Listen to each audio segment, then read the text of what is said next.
Friends, మా పిల్లలకి సెలవు అయినందున మూలపాడు బటర్ఫ్లై పార్క్ తీసుకెళ్ళాను. అయితే ఈ పార్కుకు ముందున్న లొకేషన్ ఇది. మేము రిటర్న్లో ఎందుకు ఇది బాగుంది లొకేషన్ అని చెప్పేసి మేము ఒకసారి కొండెక్కి చూసాము. బాగుంది.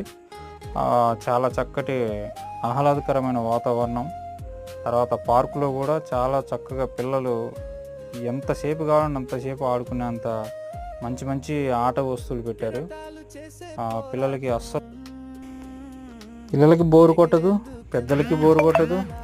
చక్కగా ఎంతసేపు కావాలంటే అంతసేపు తిరిగి రావచ్చు. దాంట్లో మంచి గ్రీనరీ, మంచి చెట్లు, చక్కటి ఆహ్లాదకరమైన వాతావరణం. మీరు తప్పక ఇప్పటి వరకు వెళ్ళకపోతే మాత్రం కుటుంబ సమేతంగా వెళ్ళండి. తర్వాత మన రాష్ట్రానికి కూడా ఆదాయం పెరిగిద్ది, ఆ టూరిజం డెవలప్ అయ్యిద్ది. చక్కటి చిన్నపిల్లలకైతే 10 రూపాయలు, పెద్దలకైతే 30 రూపాయలు. ఇంకా ఉన్నాయి అక్కడ ఆఫర్లు, తెలుసుకోవచ్చు మీరు.